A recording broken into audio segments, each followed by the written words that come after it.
Graça e paz, queridos. Amém. A igreja está festiva. É bom ouvir esse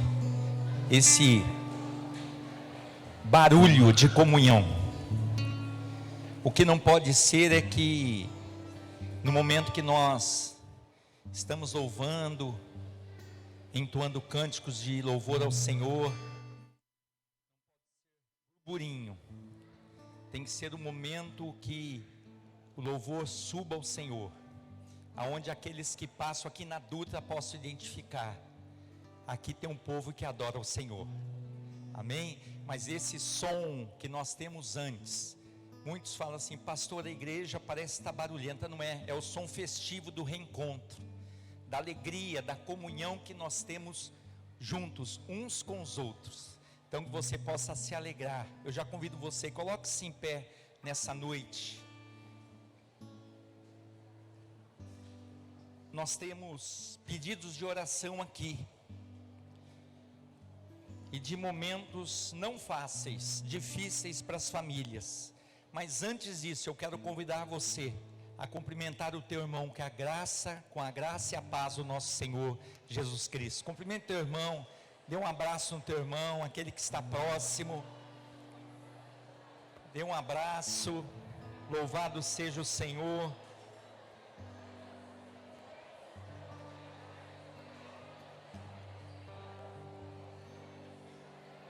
Olha que gostoso, é muito bom.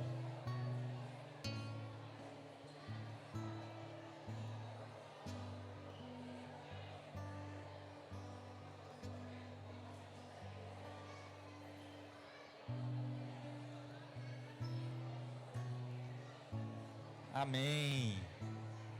Louvado seja o nosso Deus por essa manifestação de amor entre nós. Eu tenho dito aos irmãos na igreja que muitas vezes passam problemas até no ministério. Eu digo: olha, nós temos aprendido com o Senhor, segundo a sua palavra, em confiar em Deus e amar o nosso irmão. As pessoas trocam, querem confiar no homem, e a palavra diz que não é para confiar no homem, é para amar o próximo. E quem ama não suspeita mal, não arde em ciúmes, tudo espera, tudo crê. Por isso que é muito bom, meu irmão, esse amor que nos une. E como igreja que está alegre, amém? A igreja está alegre porque estamos na presença do Senhor. Mas nós temos pedidos de oração, momentos tristes que famílias têm vivido, momentos de preocupações que famílias têm passado. E eu quero começar aqui pedindo oração pelo Johnny, um jovem que num acidente de moto perdeu o pé. Então que o Senhor possa confortá-lo, que o Senhor possa trabalhar no coração do Johnny, que o Senhor possa alcançar a família ainda nesse momento difícil, muitas vezes de incompreensão, por que aconteceu. E nós sabemos que o Senhor não perdeu o controle de nada. Amém, amados? Pedir oração pela família Kissardi. Essa família perdeu 2 filhos, um de 6 anos e um de 13 anos, num incêndio que teve ali em Taubaté, num apartamento. E o Guilherme perdeu a sogra e sua esposa perdeu a mãe. Então a família foi dizimado ali 3 vidas, ceifada 3 vidas. O sepultamento foi hoje. Conhecidos do Felipe Vargas. Então nós pedimos oração pela família Kizardi, que hoje sepultaram então 2 filhos e a mãe, que é a sogra do Guilherme. E também vamos pedir oração pelo Valentim, o filhinho da Júlia Natali, que nasceu antes de ontem, isso? Antes de ontem, e está na UTI, porque nasceu prematuro. Mas nós sabemos que Deus tem uma obra na vida do Valentim. Deus tem uma obra na vida da Júlia. Ela foi adolescente aqui conosco, pré-adolescente, chegou aqui criança, hoje é casada, precisa voltar a comungar, a congregar, estar na presença do Senhor. Então não se esqueça de orar pelo Valentim, amém? Então Johnny, família Quizardi, Valentim, agradecer a Deus pela vida da Pati, que tem acompanhado ali o pastor Ezequiel, mas ela mesma passou por momentos, tem passado, inclusive fica à vontade de, não deve ficar em pé, sente, mas o Senhor, queremos que o Senhor tem sustentado, amém, Pati? Vamos orar agradecendo ao Senhor, dando início a essa celebração. Feche os teus olhos. Senhor, muito obrigado, Deus, pela oportunidade de estarmos juntos, como congregação, como corpo, como noiva, como igreja, Senhor, do qual o Senhor nessa igreja é Jesus Cristo, é o cabeça, é o noivo, é o Senhor. Por isso nós nos rendemos a Ti nessa hora, pedindo, Pai, dirija todas as coisas, conduz conforme o Teu querer, a Tua vontade, os Teus propósitos. Nós estamos aqui para Te louvar, Senhor, porque reconhecemos em Ti o único e suficiente Salvador das nossas vidas, na pessoa de Jesus Cristo. Por isso, nesse momento de abertura, nós queremos mais uma vez pedir pela família Quizardi, Deus, conforta os corações ali, dos pais, dos entes queridos, familiares, sustenta ali, Deus, conforta com Teu Santo Espírito, esse momento tão difícil. É a Tua igreja que clama, Senhor, e se coloca na brecha em intercessão por essa família, também pela vida do Johnny, Senhor, esse jovem, tão jovem já nesse acidente, perder um membro inferior, que Tu possas ali também confortá-lo, ser com ele, com seus pais, com toda a família, Senhor, que não seja um tempo de revolta, mas seja um tempo de salvação, Senhor. Nós pedimos pelo pequeno Valentim, Deus, herança da Tua filhinha, que como dissemos, caminhou contigo e precisa voltar. Por isso a nossa oração é por toda a casa, Senhor, mas que Tu possa sustentar ali na UTI o pequeno Valentim, e ele possa, Senhor, crescer para o louvor do Teu nome. Nós oramos, Deus, pedindo por cada um deles, e por nós que estamos aqui, aceite nossa gratidão por esse privilégio, de iniciarmos essa noite, essa celebração, louvando e engrandecendo o Teu nome. Por isso nós levantamos as mãos aos céus, e já aplaudimos o Deus da nossa salvação. Vamos louvar ao Senhor, igreja. Aleluia, aplauda mais forte ao Senhor.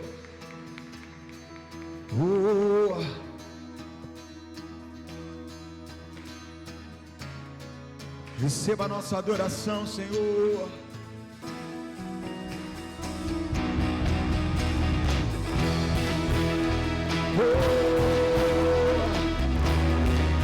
Te louvamos, Senhor Jesus.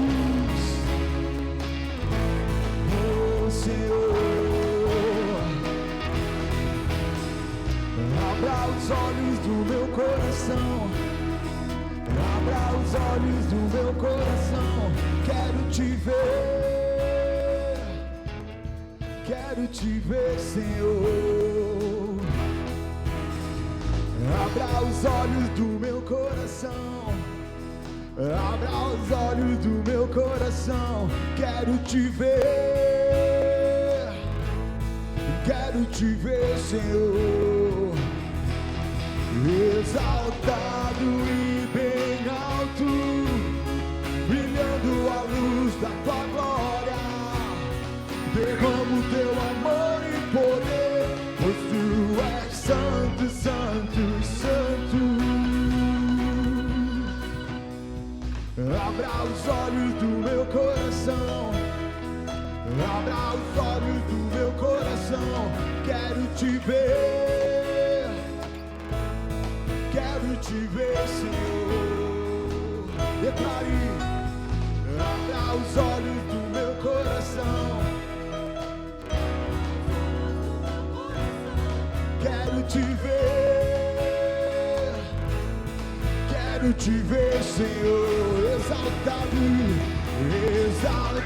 e bem alto, brilhando a luz da Tua glória, derrama o Teu amor e poder, pois Tu és santo, santo, santo, exaltado tua luz, da tua glória. Derrama o teu amor e poder, pois tu és santo, santo, santo. Santo, santo, santo. Recebe, Senhor.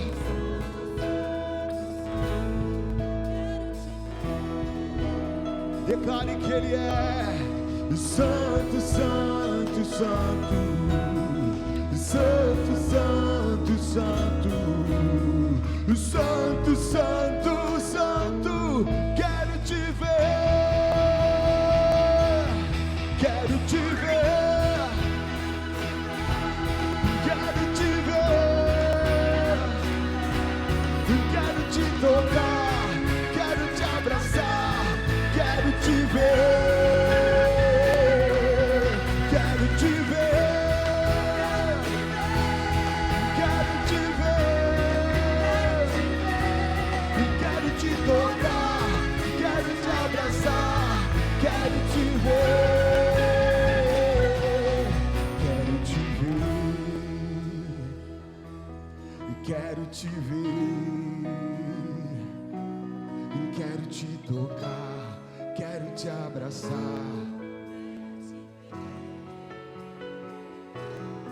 quero te ver. Aplauda o nome do Senhor. Tu és maravilhoso, Jesus.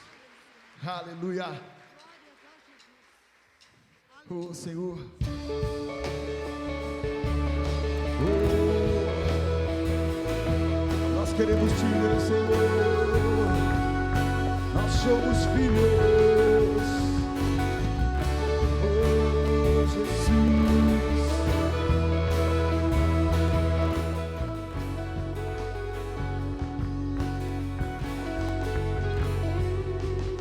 Contudo, aos que receberam e aos que creram em teu nome,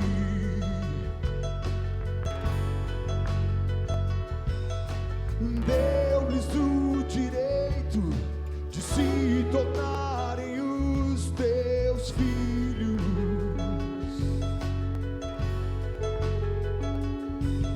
O Espírito de Deus testifica como nosso espírito que somos os teus filhos, que somos os teus filhos,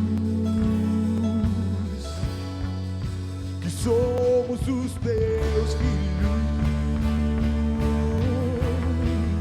que somos os teus filhos.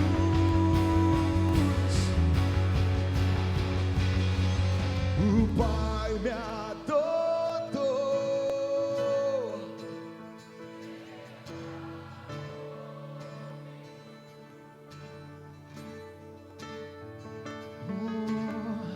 Eu era órfão, hoje sou filho.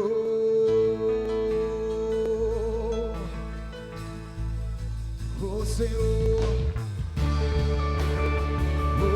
Jesus, nós somos filhos.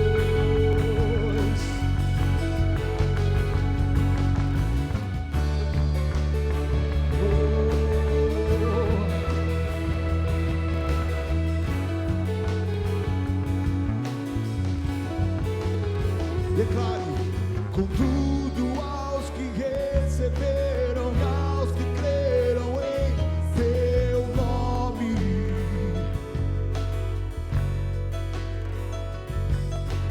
deu-lhes o direito de se tornarem os teus filhos.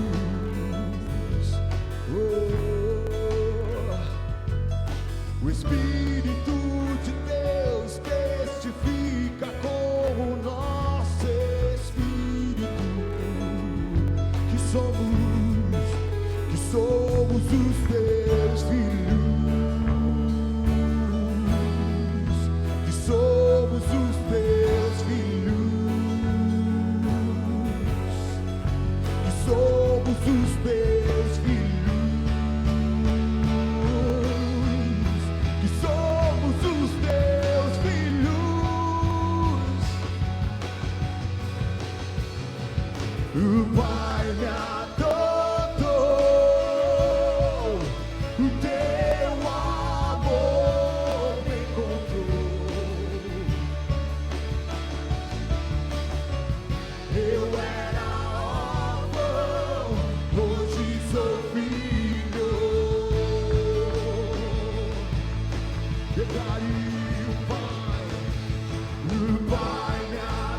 sou filho.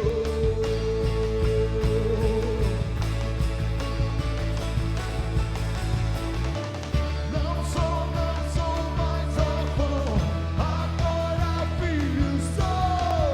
Não sou mais órfão, o Pai me adotou. Não sou mais órfão, agora filho sou. Não sou mais órfão, o Pai me adotou. O Pai me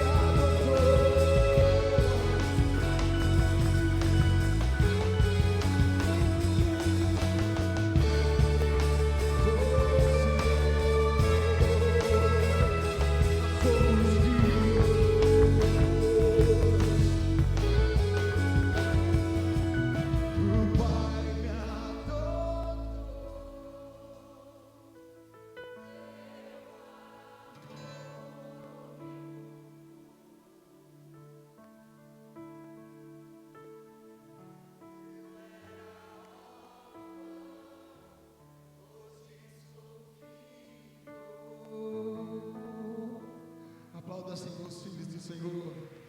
Aleluia. Aleluia.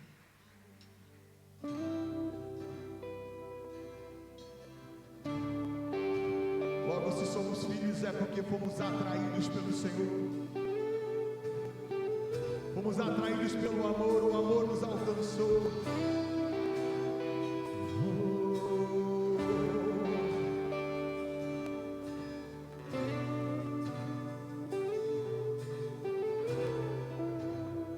Eu poderia estar em qualquer outro lugar, mas tu agora me atraiu, tua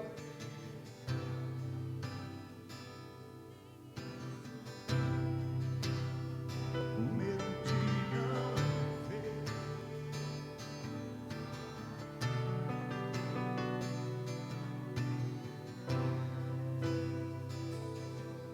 Que a sarça pegou fogo e não se consumiu. A voz que saiu dela um dia me atraiu. Meu coração queimou até que descobriu que um dia como agora vale mais que mil. É que a sarça pegou fogo e não se consumiu. A voz que saiu dela um dia me atraiu. Que um dia como agora, um dia como agora vale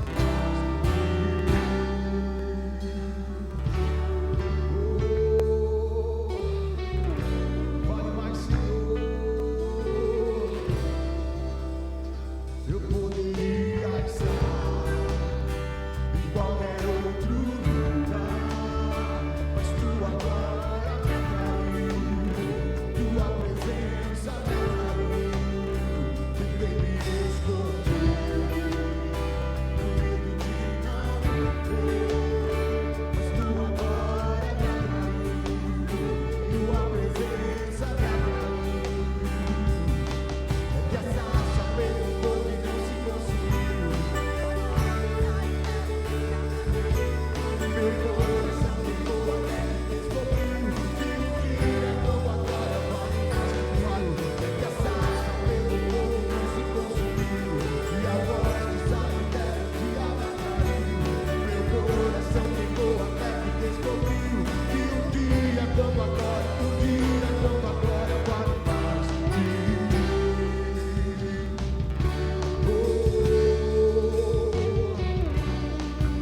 Vale mais, Senhor.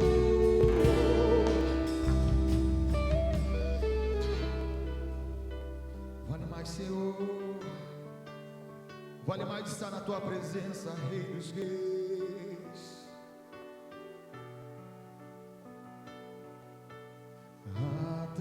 Atraídos pela tua presença, não me vejo sem a tua presença. Atraídos pela tua presença, não me cansarei da pela tua presença, atraídos pela tua presença.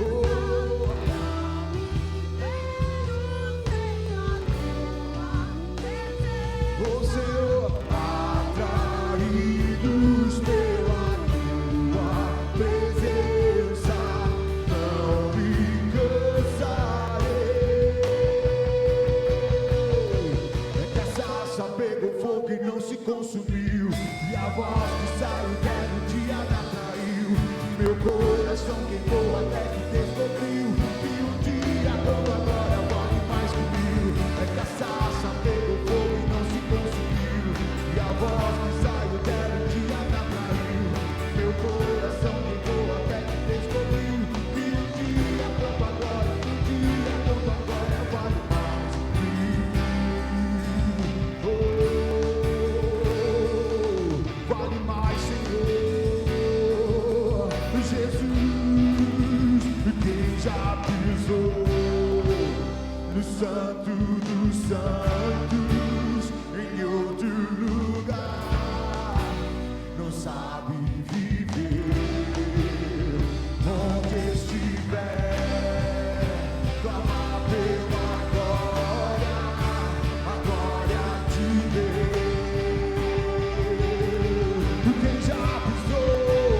Quem já pisou no Santo dos Santos, em outro lugar, não sabe viver onde estiver, clamar pela glória, a glória de Deus. Oh, a Ele a glória, pra Ele a glória, pra Ele a glória, pra sempre haver. Declare ao Senhor, pra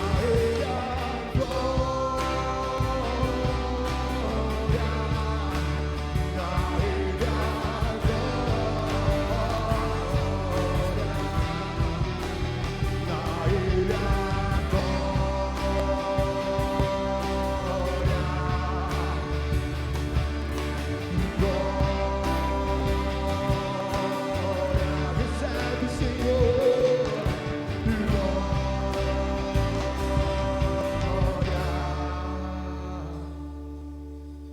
pra sempre.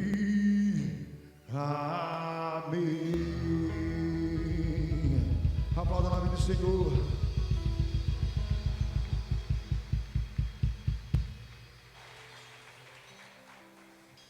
Amém. Podeis sentar um minutinho. Abram suas Bíblias para o livro de Êxodo 36. Êxodo 36, versos 5 a 7. Êxodo 36, 5 a 7, diz assim a palavra do Senhor. E disseram a Moisés: o povo traz muito mais do que é necessário para o serviço da obra que o Senhor ordenou se fizesse. Então ordenou Moisés, e a ordem foi proclamada no arraial, dizendo: nenhum homem ou mulher faça mais obra alguma para a oferta do santuário. Assim o povo foi proibido de trazer mais, porque o material que tinha era suficiente para toda a obra que se devia fazer e ainda sobejava. Por que é que nós, na CIEB, praticamos o dízimos e as ofertas? Em primeiro lugar, porque é um mandamento do Senhor, uma ordenança do Senhor. Desde o primeiro santuário, quando foi levantado lá no deserto, que essa ordem permanece. Deus ordenou, versículo 5, o Senhor ordenou. Então essa é a primeira coisa. Segundo motivo, que nós proclamamos os dízimos e as ofertas é porque um coração de um adorador, um coração de uma pessoa que ama a Deus, ele é grato a Deus. Diz o texto que o povo trouxe muito mais, a ponto de Moisés ter que proibir porque já estava sobejando. O coração de um adorador, ele contribui com a obra de Deus, primeiro porque é uma ordem de Deus, segundo porque ele é grato a Deus. E em terceiro lugar, o coração de um adorador, ele contribui com a obra de Deus, porque ele vê isso como um privilégio e não como um fardo. Ele faz isso como se fosse um privilégio, ele enxerga isso como um privilégio. Tanto é que o povo foi ofertando para o santuário sem nenhum pesar, com alegria, como Deus ordena. Isso é o coração de um adorador que contribui com a obra de Deus. Ele faz isso porque ele sabe que é a palavra de Deus, ele faz isso porque ele é grato a Deus, ele faz isso porque para ele é um privilégio trabalhar na obra de Deus. Nós somos muito gratos aqui na CIEB a todo irmão, toda irmã que contribui aqui com a obra do Senhor. E nesse momento nós vamos ter essa oportunidade, esse privilégio de sermos mais uma vez grato a Deus por tudo que Ele nos dá, por tudo que Ele nos faz, mas principalmente por tudo que Ele é. E vamos fazer isso com alegria, reconhecendo que é uma bênção, um privilégio para nós. Então você que trouxe seu dízimo, sua oferta, o que vai contribuir através de depósito, fique de pé, aliás a igreja toda fique de pé, vamos consagrar nossos dízimos e ofertas ao Senhor, para que a obra do Senhor continue progredindo, avançando. Oremos. Meu Senhor, muito obrigado, porque o Senhor tem dado o pão nas nossas mesas, e nós sabemos que o pão nas nossas mesas é Tua graça por nós. Muito obrigado, meu Deus, porque o Senhor tem dado o nosso sustento material nessa terra, e o nosso sustento material é Tua graça por nós. Muito obrigado porque o Senhor nos dá o privilégio de contribuir com a Tua obra, de servir na Tua obra. E é um prazer para um coração de um adorador, servir, meu Pai, contribuir na Tua obra. Nós enxergamos isso como graça, nós enxergamos isso como privilégio, nós enxergamos isso com alegria. Abençoa, pois, os meus amados irmãos e irmãs. Supre todas as suas necessidades físicas, financeiras, espirituais, emocionais. Abençoa o lar dos meus irmãos, a despensa dos meus irmãos. Obrigado porque não tem faltado o pão material e principalmente o pão espiritual. Receba nossas ofertas, meu Pai, para a glória do Teu santo nome e para o progresso do Teu reino nessa terra. Amém. Os irmãos podem trazer seus dízimos e ofertas.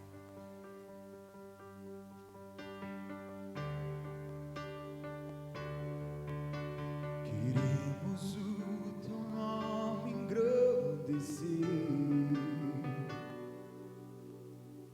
e agradecer-Te por tua obra em nossas vidas. Confiamos em Teu infinito amor,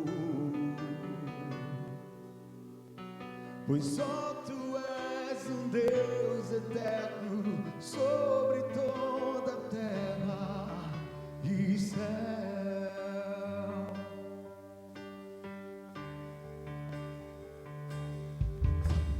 Grande é o Senhor,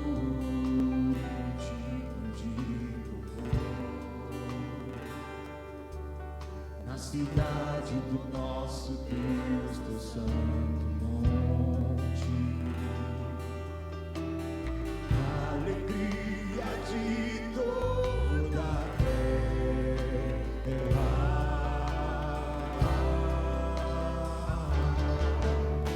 Grande é o Senhor em quem nós temos a vitória, que nos ajuda contra o inimigo.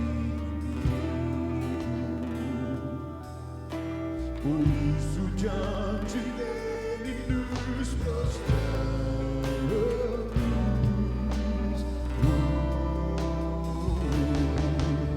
Queremos o teu nome engrandecer e agradecer-te por tua obra em nossas vidas. Confiamos em teu infinito amor, pois só tu és o Deus eterno sobre toda a terra e céu. Queremos, Senhor, queremos o teu nome engrandecer e agradecer-te por tua obra em nossas vidas. Confiamos em teu infinito amor, pois só tu és o Deus eterno sobre toda a terra, pois só tu és o Deus eterno sobre toda a terra, pois só tu és o Deus eterno sobre toda a terra e céu.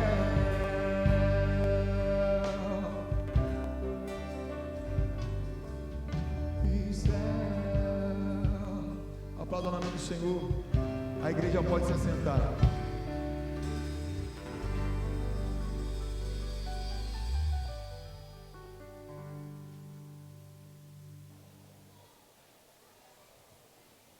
Graça e paz, amados. Amém? Louvado seja Deus por mais esta noite na sua casa, por tudo que Ele tem preparado até aqui, por esta comunhão, por podermos como corpo nos reunir, professando a mesma fé, o mesmo batismo e proclamando em todo o tempo aquele que é a causa de estarmos aqui, o nosso Senhor e Salvador Jesus Cristo. A Ele toda a glória, todo louvor e toda honra. Nós nos alegramos no Senhor pelos seus feitos neste lugar, pelas famílias que Ele tem plantado aqui, por cada um de vocês que o Senhor tem conduzido a este lugar, pela sua graça, para louvor também do seu nome.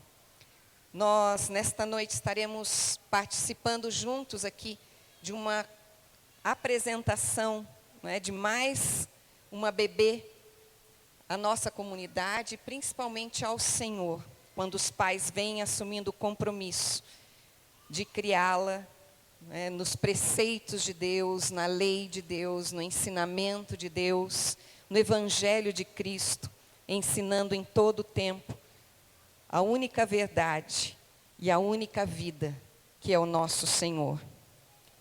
Lá em Deuteronômio, no capítulo 6, no verso de número 4, a palavra diz: escute, Israel, o Senhor nosso Deus é o único Senhor.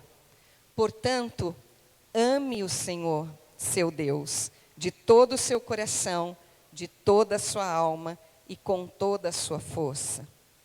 Estas palavras que lhe ordeno estarão no seu coração. Você as inculcarás a seus filhos, e dela falará quando estiver sentado em sua casa, andando pelo caminho, ao deitar-se e ao levantar-se. Também deve amarrá-las como sinal na sua mão, e elas lhe serão por frontal entre os olhos, e você as escreverás nos umbrais de sua casa e nas suas portas. O salmista no Salmo 127 vai dizer que os filhos são herança do Senhor. Aqui em Deuteronômio nós vemos claramente a ordem de Deus, para que primeiro nós aprendamos a amar o Senhor de todo o nosso coração, com todo o nosso entendimento e com toda a nossa força. Mas não só isso, ensinar as heranças que Deus tem nos dado, esta verdade. Por isso ele diz, inculque, escreva nas portas. E escrever também no coração. porque todas as vezes que ensinamos aos pequenos a palavra de Deus, nós estamos escrevendo nas tábuas dos seus corações a verdade que existe no Evangelho de Cristo. Como igreja, nos alegramos com a apresentação das crianças, mas também temos uma incumbência de orarmos por estas famílias, por estes pais, para que eles perseverem, para que eles sejam encorajados a verdadeiramente ensinar os seus filhos neste caminho, tomando pela mão, não somente apontando, mas sendo exemplo. Nós também vemos na palavra, quando Paulo ali se refere à questão dos jovens, ele diz a Timóteo, ser exemplo dos fiéis. Timóteo aprendeu com sua mãe e com sua avó. E nós somos agraciados, porque Deus tem nos dado famílias que creem neste Evangelho e que ensinam seus filhos nessa verdade. O tempo que nós estamos vivendo hoje é um tempo difícil nas questões que dizem respeito aos valores. Muitas coisas querem roubar esses ensinamentos. Muitas coisas querem tirar a atenção desta verdade. Mas se ensinarmos aos pequenos, eles crescerão conhecendo quem é o nosso Deus e não serão confundidos. Por isso, nesta noite, nós temos alegria de receber aqui, não é? Quero cumprimentar aqui a família Todorov, a família Benedicto, a cada um de vocês, aos amigos que estão aqui, para participar deste momento. A nós, como tios-avós, né, que temos esse privilégio também de participar, e queremos chamar agora, né, o Tiago, a Bruna, que tragam a Joana e o Tito, não é? Para participar também da apresentação da irmãzinha, da princesa Joana, essa linda bebê, que tanto nos alegra, é presente para o lar do Tiago e da Bruna, para os avós, é presente para esta comunidade e para esta igreja. Louvado seja Deus por isso.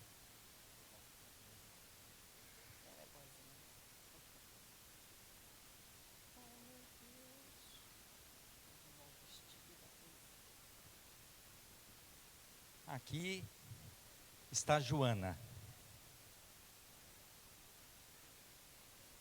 Ela traz, na verdade, o nome da sua tataravó, que era uma profeta do Senhor. A minha casa recebeu uma palavra através desta serva Joana, tataravó desta Joana, que eu posso ver hoje se cumprindo em minha vida, em minha casa, em minha família. No momento que nós estamos todos conturbados, longe daquilo que vivemos hoje, mas o Senhor a usou tremendamente como porta-voz da palavra, e que não seja diferente na vida desta Joana, que ela seja separada para a obra do Senhor. Amém? Estenda a sua mão direita em favor desta criança. Senhor, eu tomo em meus braços a pequena Joana, na certeza, Deus, que grande é a obra do Senhor sobre a vida dela e sobre o seu lar. A vida dela está nas tuas mãos. O Senhor a gerou no ventre da tua serva, usando os teus servos, e ela nasceu para o louvor do teu nome. Por isso, nós temos a alegria de apresentá-la à comunidade da qual a família faz parte, mas consagrá-la ao Senhor, na certeza, Deus, que de uma forma tão tremenda e maravilhosa, o Senhor tem cuidado desta criança. Acampa o teu anjo junto dela, Senhor, livra de todo mal, de toda influência desse mundo, que ela seja preservada, e ela continue crescendo, Pai, na tua presença, aprendendo, Senhor, louvar o teu nome, e no tempo propício, aprendendo a tua palavra. Nós oramos consagrando a ti esta pequena Joana. Nós oramos em nome de Jesus. Amém e amém. Ela já quer falar alguma coisa. Aqui, vovó. Pega a tua pequena, ficou bonitinha. Vamos orar. Vamos orar também pelo lar. Amém? Senhor, é com alegria, Deus, que nós Mais uma vez, oramos a Ti em gratidão por este lar. Pela vida do Tiago, da Bruna, pela vida do Tito, por esta família que o Senhor tem levantado no meio da nossa comunidade, como aqueles que têm liderado jovens, que têm sido porta-vozes da palavra, que têm se alegrado, Deus, em caminhar nesta congregação, e nós temos tido alegria na vida deles, porque podemos ver, Senhor, eles crescendo em estatura, graça e conhecimento. Como foi dito, que eles continuem sendo capacitados pelo Senhor, para ensinar, Senhor, essas crianças heranças, no caminho que eles devem crescer, para quando envelhecerem não venham se desviar dele, mas que possam juntamente com os pais, adorar-te na beleza da tua santidade, e reconhecer a graça maravilhosa que o Jesus Cristo nos concedeu, a própria graça. Por isso eu te peço, continue suprindo as necessidades dos seus servos, que a mesa seja farta, que o celeiro seja abastecido, que os leitos sejam guardados, e em tudo nesta casa, o teu nome seja exaltado. Nós oramos, mais uma vez abençoando os teus filhos, em nome de Jesus. Amém e amém. Vamos tirar uma foto?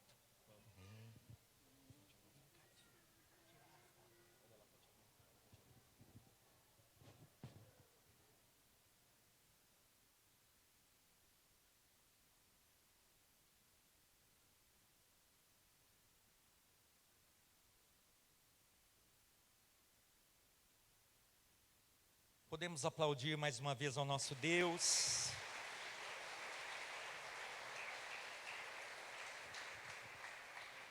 E nós temos alegria também, todo culto, de estarmos saudando aqueles que nos visitam, aqueles que nos dão essa alegria de chegarem a este lugar e juntos nós ouvirmos a palavra do Senhor, podendo orar, podendo louvar, mas podendo sentar aos pés do Mestre e ouvirmos a sua orientação, a sua direção, exortação e manifestação de amor.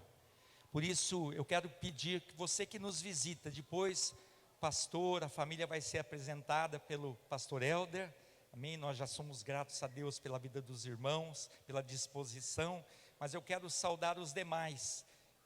Levante a sua mão, estou vendo aqui o Biso, Todorov, a Bisa, Deus abençoe, sejam bem-vindos. Família Benedicto também, Deus abençoe, sejam bem-vindos. Temos mais alguém desse lado que nos visita? Dê um sinal com a sua mão.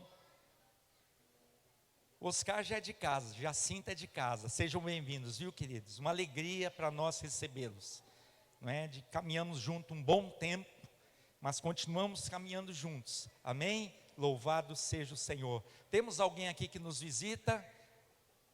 Benção, olha ali o moço ali no meio, seja bem-vindo em nome de Jesus, Deus abençoe. Temos mais alguém? Estão me avisando aqui, bênção, seja bênvinda, querida, em nome de Jesus, uma alegria, viu, recebê-la. Temos mais alguém aqui que nos visita? Alguém que está ali, uma família, bênção, seja bem-vinda em nome de Jesus, Deus abençoe, viu, grandemente a vida de vocês. E lembrando os irmãos, pastor Helder vai estar dando um aviso, que os trabalhos retornam semana que vem, no final estaremos avisando com detalhes, amém? Quero chamar o pastor, reverendo Helder Carantino, vem aqui meu irmão.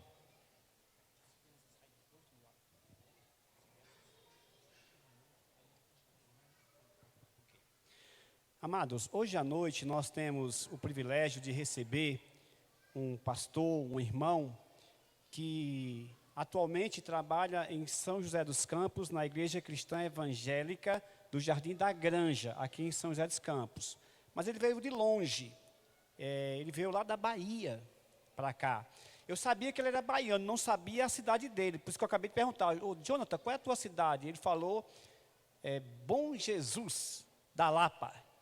Ele é de Bom Jesus e também do Bom Jesus. Então eu quero chamar aqui o pastor Jonathan, ele nos visita essa noite com a sua família.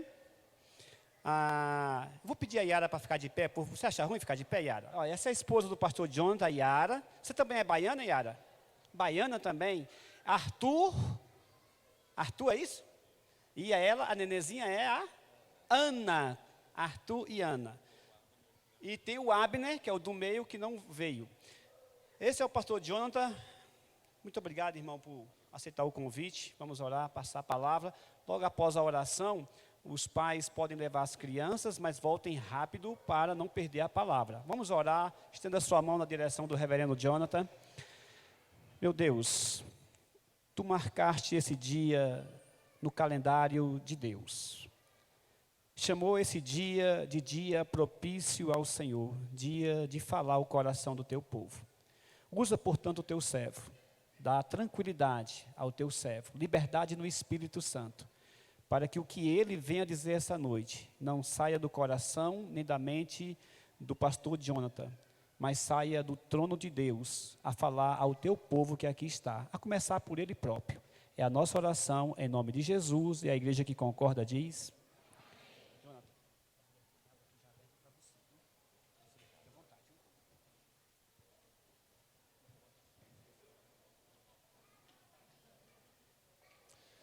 Graça e paz, queridos irmãos. Amém.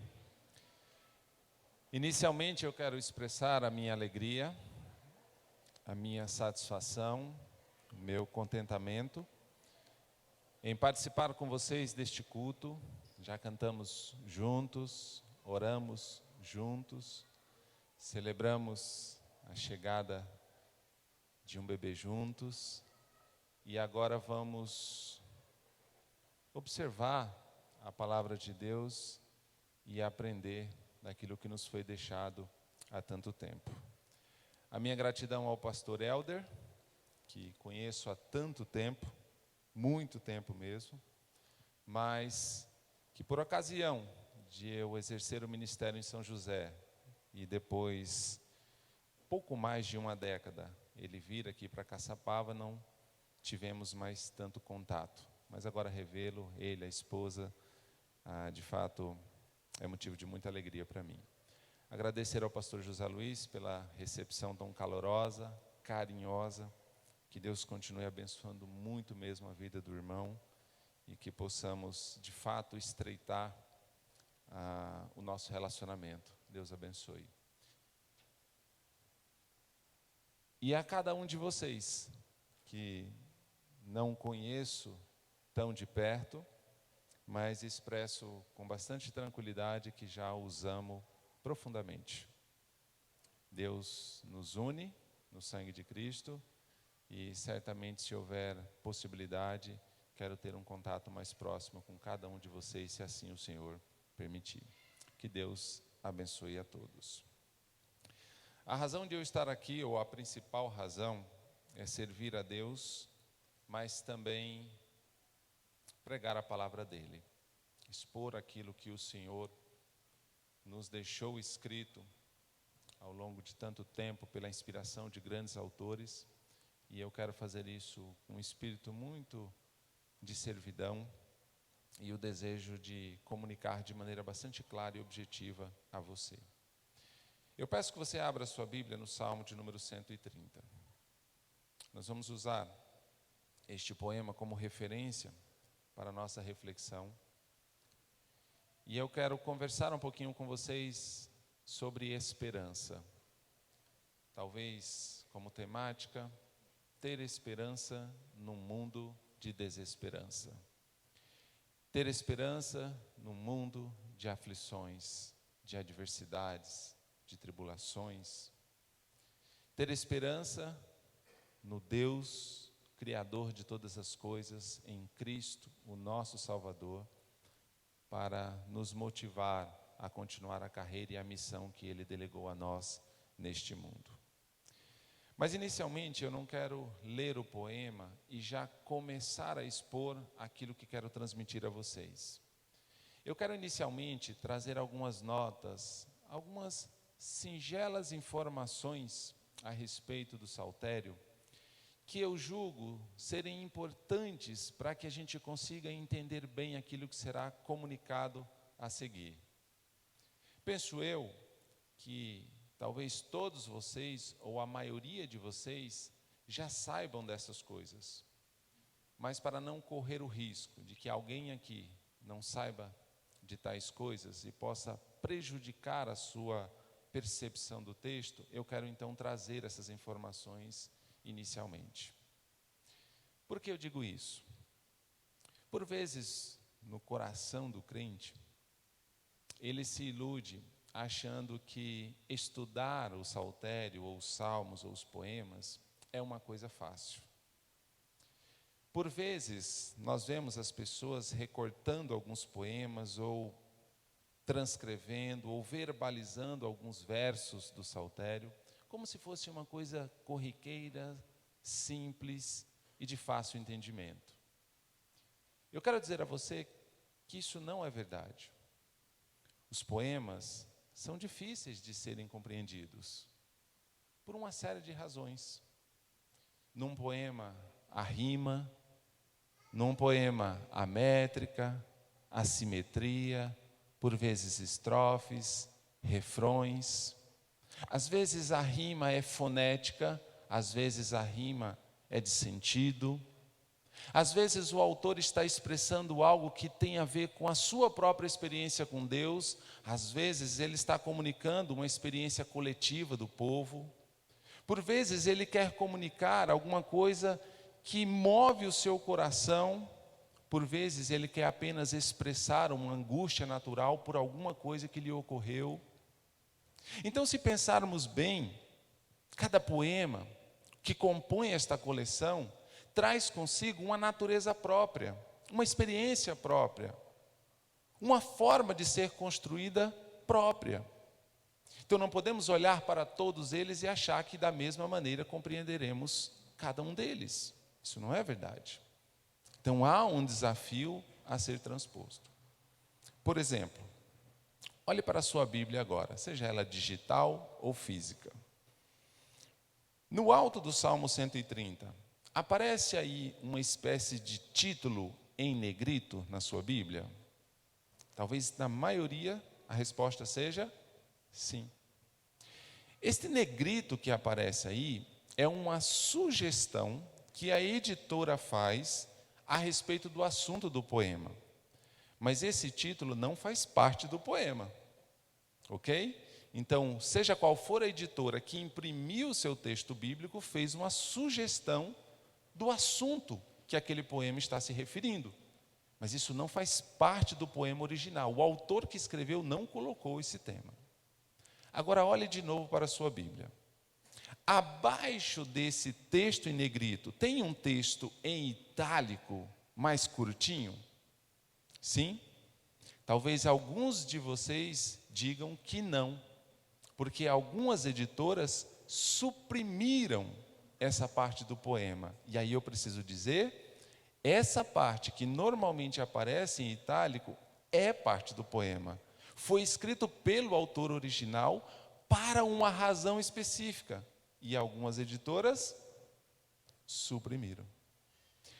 Não só faz parte do poema, como na verdade, na língua original, é o verso 1. E sendo o verso 1, ele é imprescindível porque ele dá algumas informações do que significa todo o resto do poema. Nesse caso em específico, o Salmo 130, o primeiro verso, diz que ele é um poema de peregrinação, ou um poema de subida para um propósito específico, que na minha Bíblia foi traduzido como cântico de romagem. Está assim na sua Bíblia? Lamento dizer, mas o tradutor cometeu alguns equívocos aqui. Porque romagem, essa expressão Roma, diz respeito à cidade de Roma, na Itália. E esse agem é um sufixo que designa a ação. Em outras palavras, romagem é você ir em direção a Roma, ou jornar em direção a Roma. Mas esse poema não é um poema de jornada em direção a Roma. Este poema é um poema que descreve a peregrinação do povo em direção a Jerusalém. A Jerusalém. O primeiro verso do poema já está indicando para nós o que ele representa e como essa representação tem efeito em nossa alma. Porque ele revela que para aquele povo da antiguidade, caminhar em direção à cidade era a esperança que motivava cada um deles a servir e a adorar o Deus Criador de todas as coisas. Portanto, eles coletivamente peregrinavam, porque queriam chegar à cidade de Jerusalém, porque na cidade de Jerusalém eles se reuniriam em festejo e adorariam coletivamente ao Senhor único, o Deus Criador. Portanto, é importante entendermos essas questões. Há outras que eu posso listar. Por exemplo, o Salmo 130, ele faz parte de um conjunto de poemas que nós aprendemos e chamamos de poemas de lamentações.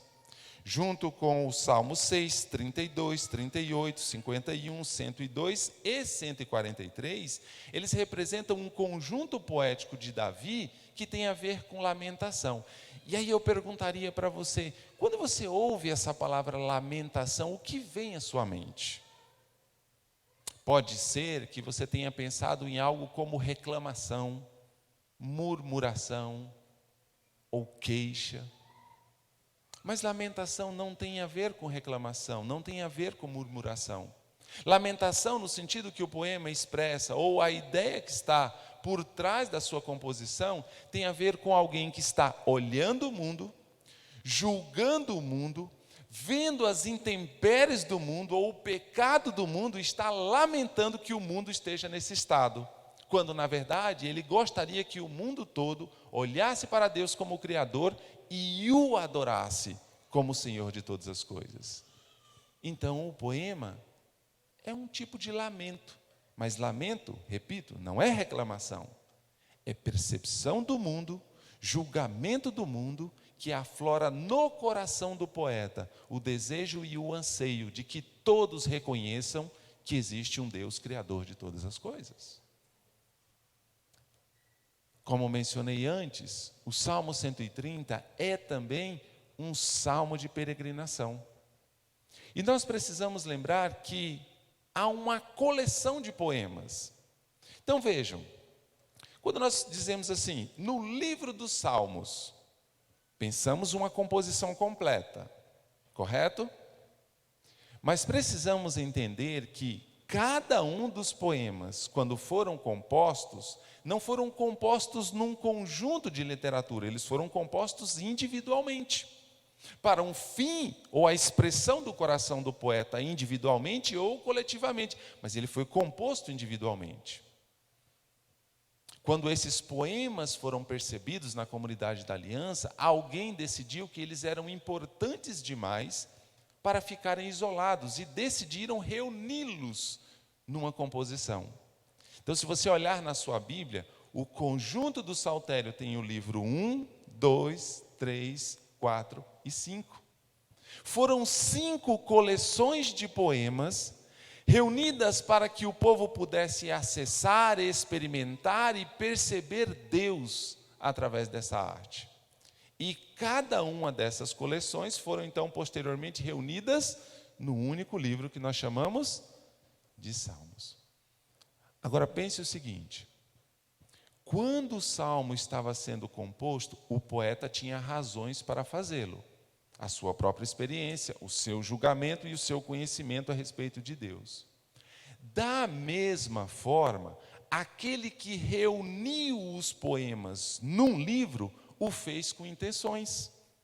Os reuniram para que eles pudessem perceber de maneira organizada como Deus pode ser visto. E aí eu vou trazer à sua memória o que disse no início da minha fala. Interpretar os poemas não é tão fácil quanto parece. Mas eu vou dizer, há uma fonte inesgotável do saber que pode nos levar a conhecer melhor a Deus, servir melhor a Deus e glorificar ao Senhor com a nossa própria vida, se compreendermos corretamente. Então eu quero olhar para o Salmo 130 com essa breve introdução ou com essas informações que exponho a vocês, para que vocês entendam não só a relevância, mas o tamanho do desafio e a forma como podemos aplicar. E aí sim dizer, O Salmo 130 é um salmo de esperança num mundo de desesperança. Como podemos perceber isso? Ao dizer que há um conjunto de poemas que representam uma coleção de poemas que eram, na verdade, a jornada do povo em direção a Jerusalém, eu estou afirmando que eles foram colocados e ordenados de maneira lúdica ou pedagógica. Então, do Salmo 120 até o 134, nós chamamos de Salmo de peregrinação. Repito, não é de romagem, porque eles não estavam indo para Roma, mas de peregrinação, porque eles estavam indo para Jerusalém. Percebam como a organização deles é importante. No Salmo 120, se olharmos ali para os primeiros versos, ou a partir do versículo 2, o Salmo 120, ele descreve que este peregrino que está indo em direção a Jerusalém, no início da jornada, ele está numa terra muito distante e, na percepção do poeta, uma terra hostil. Então pense assim, qual é o propósito desses poemas? Trilhar numa jornada em direção a Jerusalém que representava a esperança. Mas onde ele está no início da jornada? Bem longe, em terra distante e no mundo hostil. O Salmo 120 diz assim: Senhor, livra a minha alma dos lábios mentirosos e da língua enganadora. Que te será dado ou que te será acrescentado, língua enganadora? Flechas agudas do poderoso, com brasas vivas de zimbro. E ele diz assim: ai de mim, que peregrino em Meseque e habito nas tendas de Quedar. A minha alma há bastante tempo habitou com os que detestam a paz.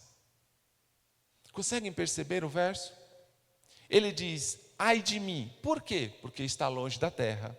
Por quê? Porque está longe do lugar de adoração. Por quê? Porque não está reunido com o povo para prestar o culto. Ai dele, nas terras de Meseque, distante de Jerusalém. E as terras distantes de Jerusalém representavam para o poeta um lugar onde faltava a paz, onde não havia esperança.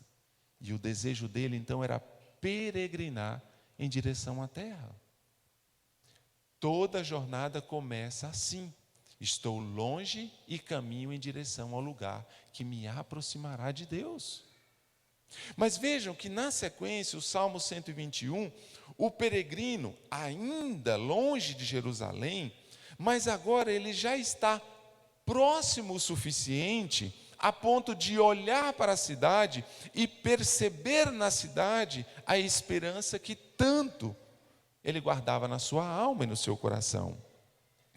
Nos versos 1 e 2 do Salmo 121, o poeta vai dizer o seguinte: levantarei os meus olhos para os montes. Montes, a representação da própria cidade.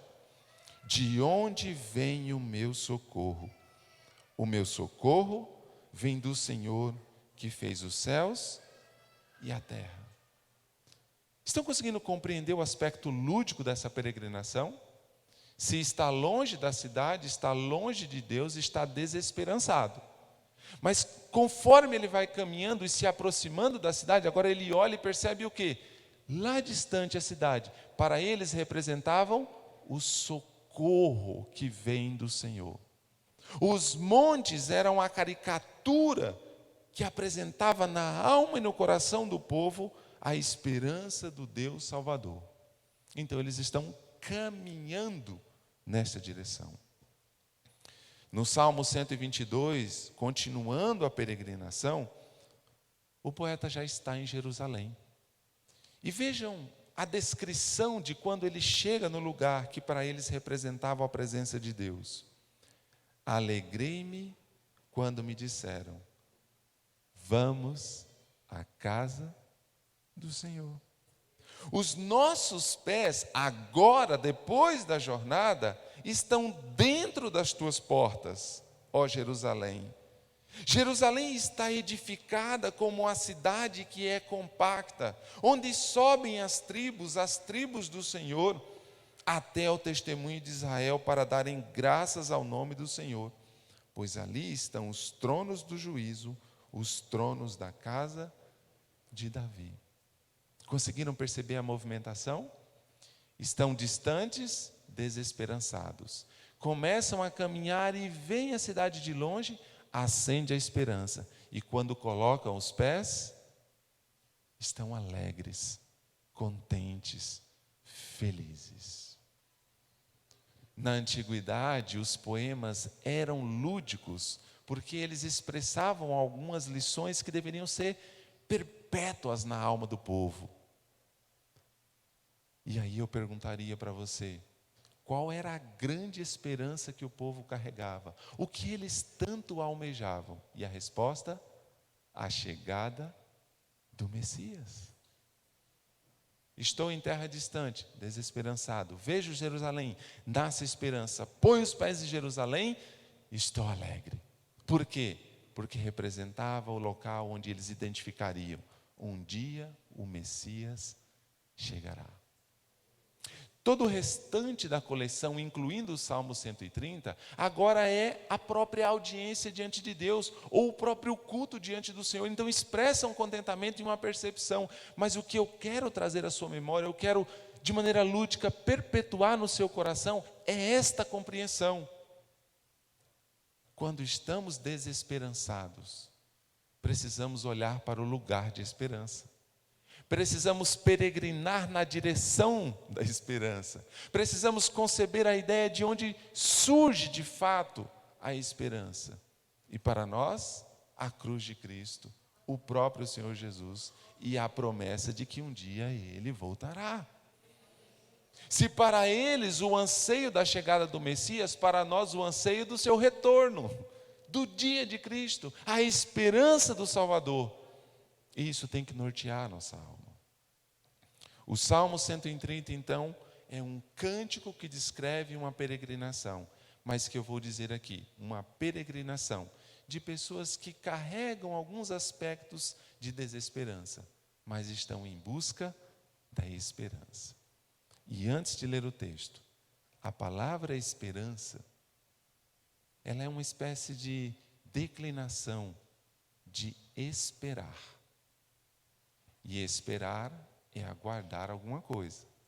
Só que quando ela é somada a este sufixo, ela traz a ideia de que aquilo não é só esperar, mas é esperar a vida, a esplendor, a motivação. Porque neste caso, esperar é inevitável. Diga amém quem aguarda o dia de Cristo. Aí você diria, o meu desejo, pastor, é que Cristo chegue agora. Que talvez esse culto nem conclua. É o meu também. Mas não somos nós que determinamos o tempo, é Ele. Então nós temos que esperar. É inevitável. Mas esperar não é simplesmente estar numa rodoviária, num aeroporto ou num porto aguardando alguém chegar. Esperar é ter vigor na alma, sob a perspectiva de que, sim, o Salvador cumprirá aquilo que prometeu. E como eles na antiguidade, que jornavam em direção a Jerusalém, porque acreditavam que precisavam adorar o Deus vivo, porque acreditavam que um dia o Messias viria, para nós também nos reunirmos coletivamente como povo do Senhor, para adorá-lo, na esperança de que um dia o Senhor virá. Agora olhe para o poema com essa perspectiva. E eu quero extrair daqui 3 lições que eu acredito serem preciosas para nós. Vou ler os 8 versos, começando do primeiro verso, que é esse sobrescrito em itálico, e nós vamos rapidamente compor essas máximas ou essas lições. Cântico de peregrinação. Das profundezas clamo a ti, Senhor. Escuta, Senhor, a minha voz. Estejam alertas os teus ouvidos às minhas súplicas. Se observares, Senhor, iniquidades, quem, Senhor, subsistirá? Contigo, porém, está o perdão para que te temam.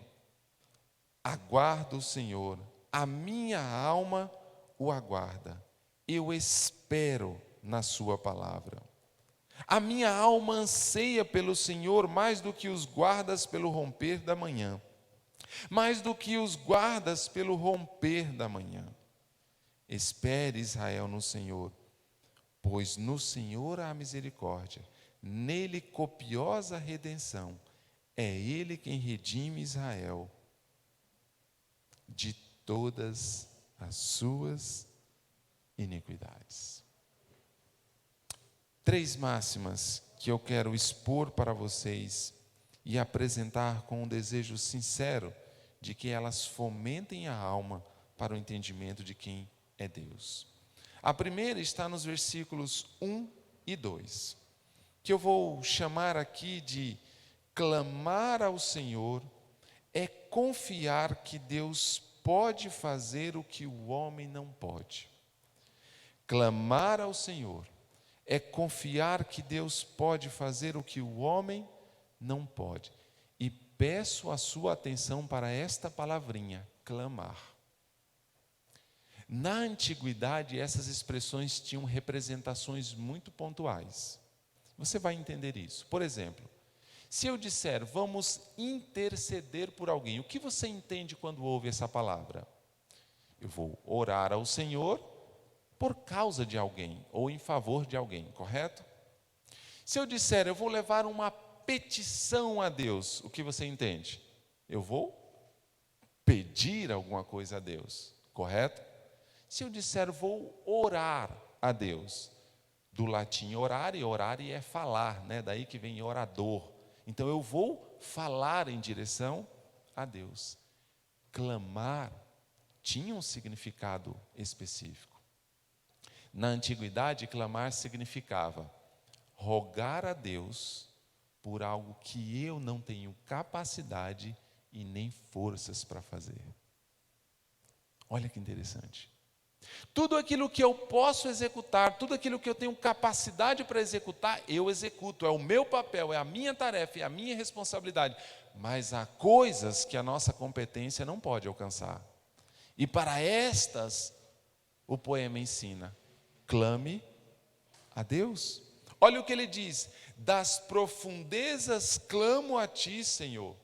Essa expressão remete a um estado de desesperança profundo que o poeta estava inserido, do qual ele reconhecia que ele não poderia sair sozinho.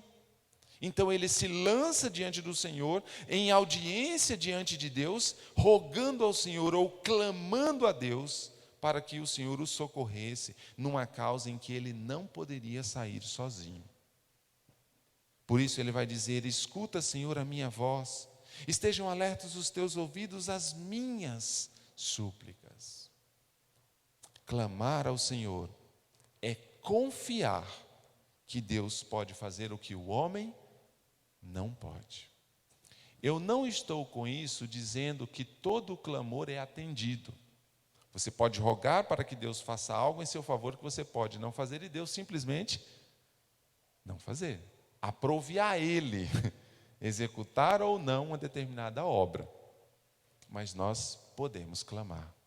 Nós podemos pedir socorro a Deus. Porque é um princípio. Um povo em desesperança vai para Jerusalém em audiência a Deus e faz o quê? Clama ao Senhor. Estou num profundo abismo. Me socorra, Deus. É o pedido do poeta. Mas há uma segunda lição, uma segunda máxima, um segundo princípio. Eu coloco da seguinte maneira: a misericórdia do Senhor é a causa de não sermos consumidos. Você se lembra bem disso, né? Peço alguns poucos minutos para um parênteses, para que você volte a sua atenção para o texto de Lamentações de Jeremias. Vocês se lembram desse texto? Se lembram de Jeremias? Vou repetir: lamentação não é a mesma coisa que reclamação. Lamentação é: olho para o mundo, percebo o mal no mundo e lamento. Não é murmúrio, não é reclamação. Jeremias escreveu um livro poético sobre lamentações. Um rápido exercício: se você estiver com a sua Bíblia aberta em Lamentações, diga para mim quantos versos tem o primeiro capítulo.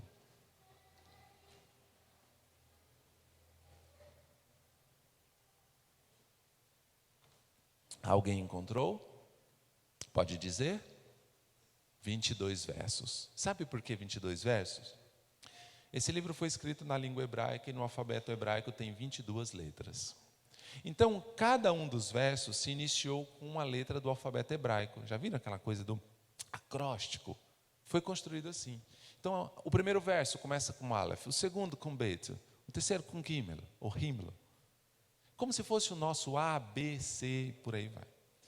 Capítulo 2 de Lamentações, quantos versos tem? Quantos? 22. Por quê? A mesma coisa.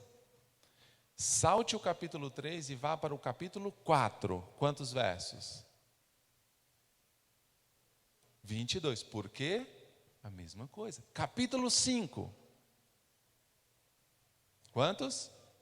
22. A mesma coisa. Vejam se vocês conseguem construir um mapa mental aqui, se eu posso dizer assim. Capítulo 1, 22 versos. Capítulo 2, 22 versos. Capítulo 4, 22 versos. Capítulo 5, 22 versos. E quantos no capítulo 3? 66. 22 mais 22 mais 22 dá quanto? 66. Por quê? Porque no centro do poema, Jeremias ele triplicou os versos. Então os versos 1, 2 e 3 começam com a primeira letra do alfabeto hebraico. Os versos 4, 5 e 6 com a segunda e assim por diante. Ele mudou um pouquinho a métrica, mas o raciocínio continuou o mesmo. Agora vejam, se você ler o capítulo 1, qual é a única coisa que você vai encontrar no capítulo 1 de Lamentações? Lamentações. Pode ler, você vai ver Jeremias lamentando. Capítulo 2, qual é a única coisa que você vai encontrar? Lamentação.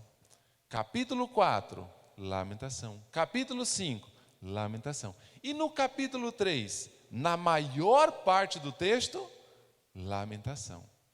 Agora, um segredo, por isso que poema precisa ser entendido a partir de uma compreensão poética.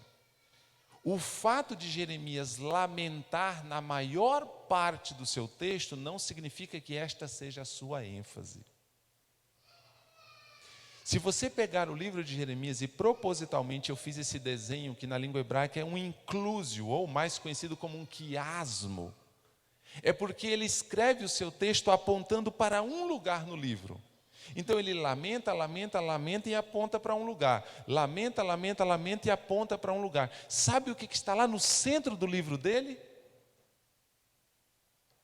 As misericórdias do Senhor são a causa de não sermos consumidos. As misericórdias do Senhor se renovam a cada manhã. Se você perguntasse para mim qual é a grande ênfase de Jeremias quando escreveu Lamentações, eu não teria dúvida e diria: ele está falando da misericórdia de Deus. Mas você poderia dizer: mas pastor, capítulo 1, capítulo 2, capítulo 4, capítulo 5, ele só fala de lamentações, capítulo 3 ele fala muito de lamentações. Isso é intencional, porque no meio de tanta lamentação ele aponta para o coração, para o cerne. E o cerne ele encontra o quê? Misericórdia. Agora volte o seu olhar para o Salmo 130 de novo. No verso 3, ele diz: se observares, Senhor, iniquidades, quem, Senhor, subsistirá? Se Deus estivesse diante de nós agora, olhando os nossos pecados, a pergunta é: quem subsistiria? E é uma pergunta retórica, cuja resposta óbvia é: ninguém.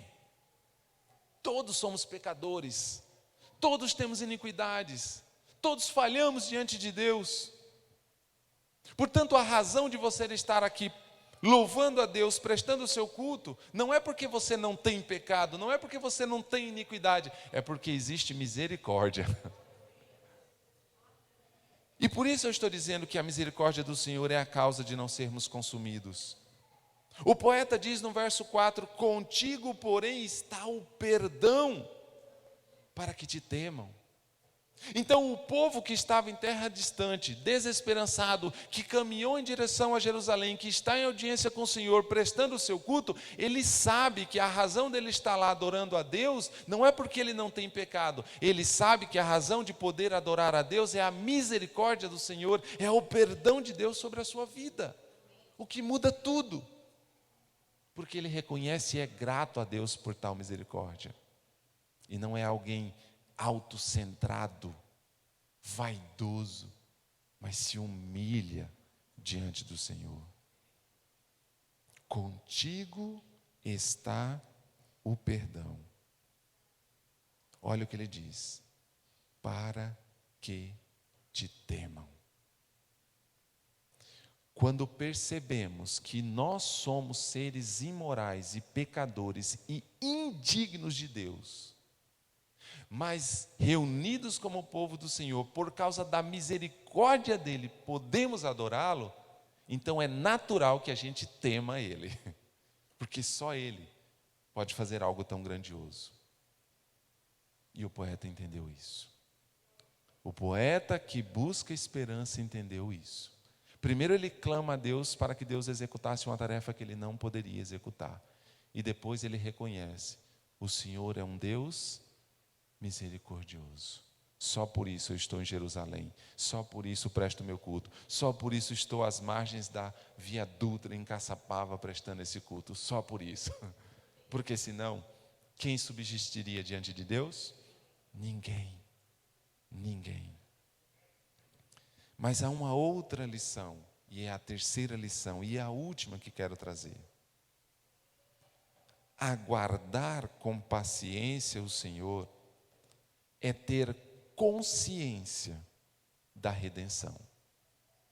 Aguardar com paciência o Senhor é ter consciência da redenção. Eu já disse aqui, esperar é inevitável. É inevitável. Mas esperar não é simplesmente estar parado aguardando algo. Esperar é viver impulsionado pela esperança de que um dia o Senhor voltará. E amarmos tão profundamente nisso, ou vivermos tão profundamente nesta verdade, que somos conduzidos diariamente a servir esse Deus tão grandioso. Veja o que o poeta diz no verso 5: aguardo o Senhor, a minha alma o aguarda. Eu espero na sua palavra. Qual era a esperança do povo na monarquia? A chegada do Messias, a libertação do povo, o Salvador que reinaria. Da mesma forma, meu querido irmão, eu digo a você, também deve ser o nosso aguardo, também deve ser a nossa esperança, o dia do Senhor. Aguardar com paciência é então reconhecer ou ter a consciência de que há uma redenção em Cristo. Paulo em Romanos diz que é o dia da salvação. Não ter atenção nas aflições desse mundo, mas viver constantemente concentrados na eternidade. Muda tudo. No verso 6 o poeta diz: a minha alma anseia pelo Senhor. Olha, como eu aguardo, como eu tenho esperança. O Salmo 42 começa com um verso parecido, quando ele diz assim: assim como a corça anseia por água. Eu acredito, investigando um pouquinho da língua hebraica, que o poeta naquela ocasião, ele não está dizendo que ele tem a mesma esperança da corça, mas ele está dizendo que ele gostaria de ter aquele mesmo anseio. Então a tradução seria algo como: assim como a corça anseia por água em terra árida. Um animal sedento de água está desesperado por água. Ele diz assim: eu também gostaria de ter esse anseio, de ter essa sede, de ter esse vigor, de ter essa vontade, de lutar para que eu pudesse encontrar a vida. No Salmo 130 o poeta diz o mesmo: a minha alma anseia pelo Senhor. Há muita gente que declara que quer que o Senhor volte um dia, mas estão vivendo, na verdade, imperados pelas coisas desse mundo. Nós estamos nesse mundo para cumprir a missão que Deus nos deu, mas a nossa alma tem que estar no Senhor. Lembra-se do que o apóstolo disse? Se a nossa esperança está nesse mundo, somos infelizes. Mas se está em Cristo, há um eufemismo no poema, quando o poeta diz assim: ó, se eu anseio pelo Senhor, ou a minha alma anseia por Deus, mais do que os guardas pelo romper da manhã. E ele repete por 2 vezes esse verso. Talvez você não entenda o que está por trás, mas imagine num universo em que a militância era algo iminente, em que eles viviam assim, sob a expectativa de que a guerra pudesse acontecer a qualquer instante. Então, o povo vai dormir, mas tem que ter uma sentinela, tem que ter alguém vigiando, tem que ter alguém olhando. E sabe qual é a coisa que mais deseja um guarda em vigilância? Que a guerra não chegue, ou que o dia chegue e a guerra não. E ele usa esse eufemismo: olha, eu anseio por Deus muito mais do que um guarda em vigilância anseia pela aurora. Porque alguém em vigilância quer muito que a sua vigilância acabe. Mais do que isso, ele quer que o Senhor retorne. Por isso ele chama a atenção de Israel como identificação de um povo. No verso 7 vai dizer: espere, Israel, mas espere no Senhor. Não espere no homem, não espere nas coisas materiais, não espere nesta terra, mas espere no Senhor, pois no Senhor há o quê? Misericórdia. E no Senhor há também copiosa redenção. E quem pode redimir Israel? O Senhor, ele diz, e pode redimi-lo de todas as suas iniquidades. Essa é a esperança dele. No mundo de desesperança, a esperança está no Senhor. Num homem que está distante da terra e que peregrina em direção à terra, o faz porque vê no Senhor a esperança para a sua vida. E da mesma forma, deveríamos viver também assim em nossos dias, esperançados no Senhor. Concluo trazendo de novo à sua memória as 3 máximas que apontei.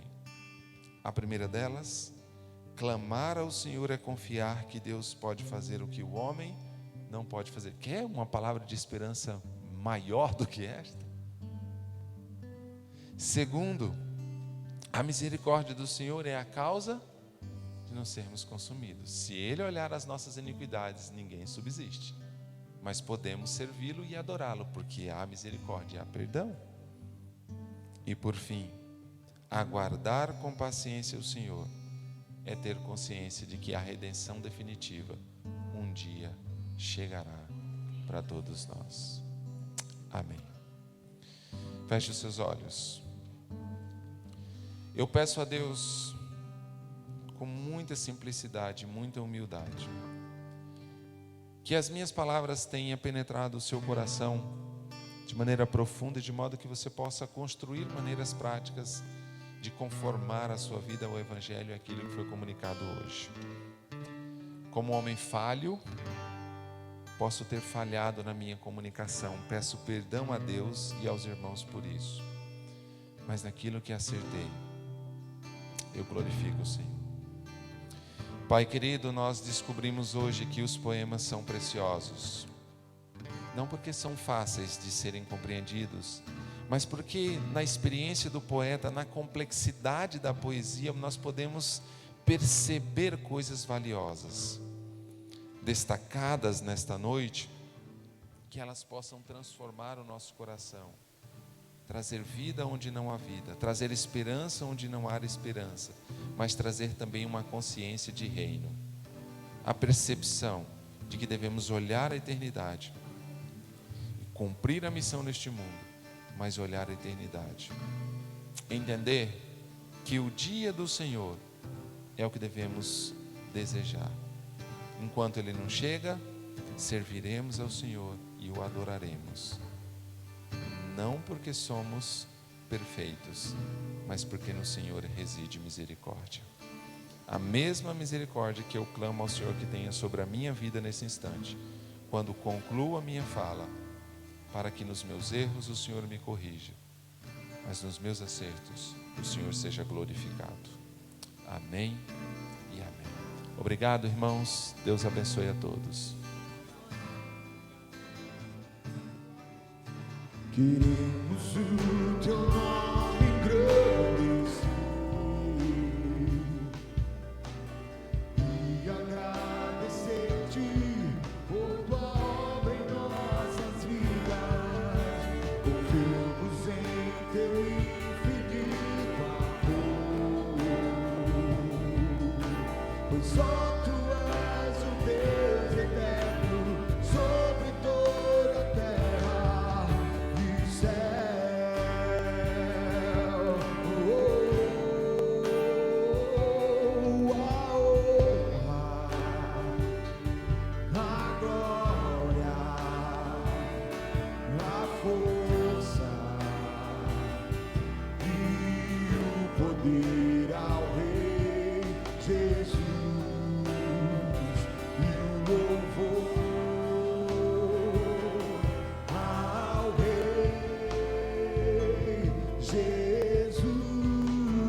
Aleluia.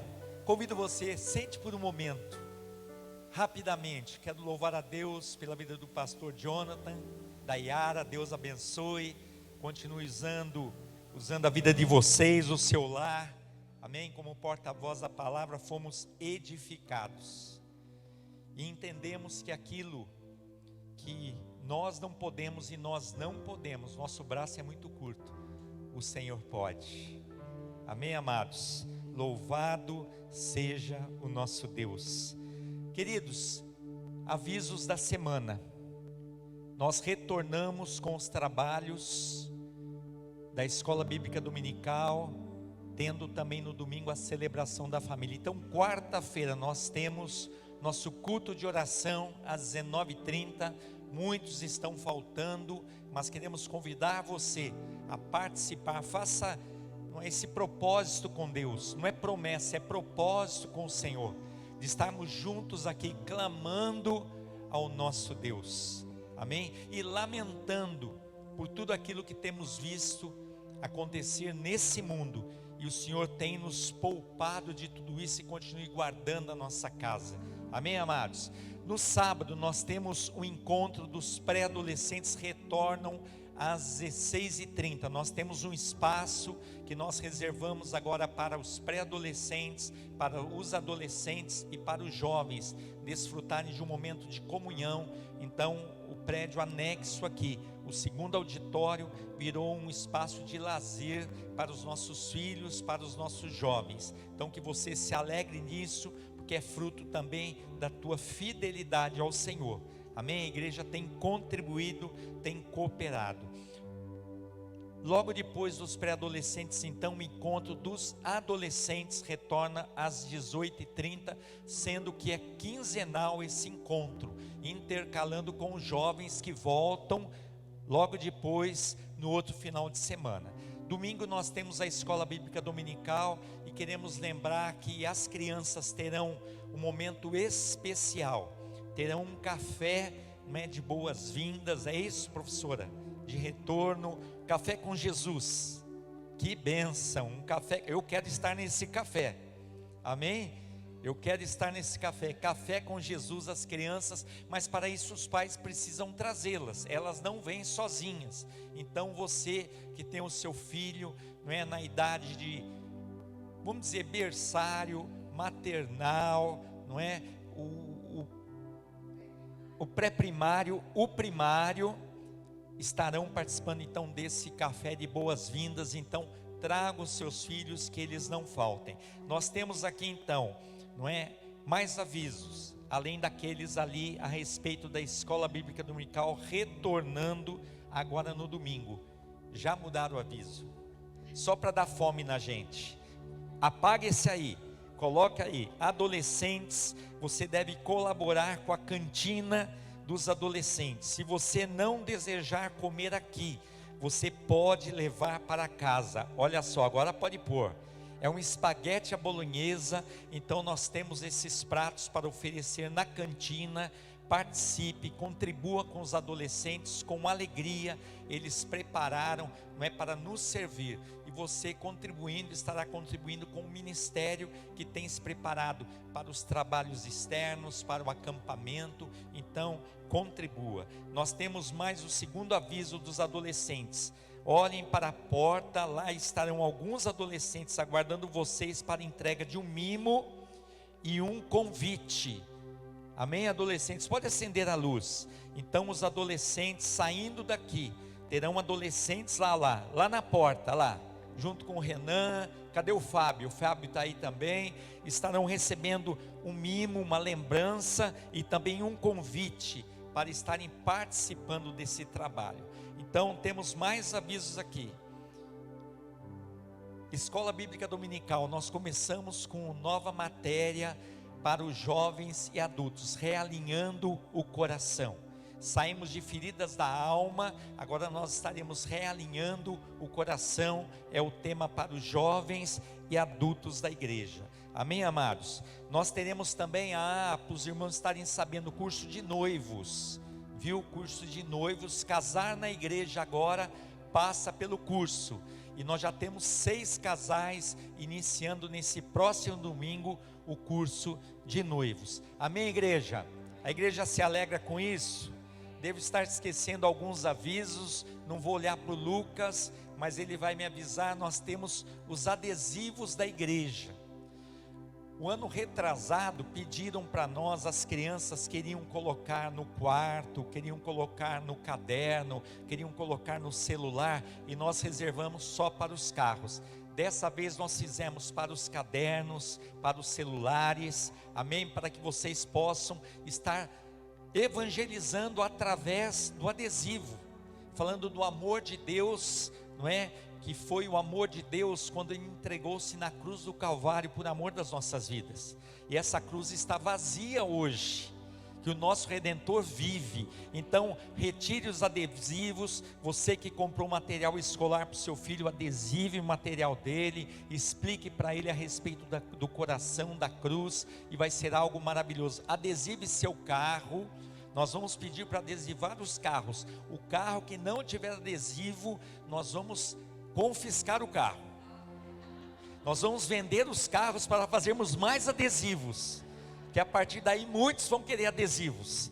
Amém, queridos? Amém, amados? Então contribua com a cantina hoje ainda, leve para casa, desfrute desse alimento, quem sabe na sua casa, se não aqui no auditório conosco. Não se esqueça dos trabalhos da semana, de trazer os seus filhos aos trabalhos, e de estarmos juntos no próximo domingo então, na escola bíblica dominical, realinhando o coração. E o pastor Helder pede para avisar os casais. Você deve procurar a Dani, ela está lá no fundo agora. Você que faz casal, aniversário de casamento, agora em fevereiro, aqueles estarão aniversariando agora em fevereiro, casamento, aniversário de casamento, procure pela Dani lá no final, dê o teu nome, o teu telefone, que eles estarão apresentando uma novidade para você. Amém, casais? Coloque-se em pé nesse momento. O carro que foi confiscado vai ser o presente para o casal de fevereiro. Amém? O Hélio deu amém ali, hein? É porque ele deve estar ofertando o carro. Uma alegria nós estarmos juntos, e retornamos então na quarta-feira com o nosso culto de oração. Amém, amados? Que o amor de Deus, a graça do nosso Senhor e Salvador Jesus Cristo e a doce comunhão com o seu Santo Espírito seja com a igreja do Senhor, não só hoje, mas eternamente. Nós dizemos juntos, amém. Aplauda o Senhor nessa noite. Deus abençoe, Deus abençoe.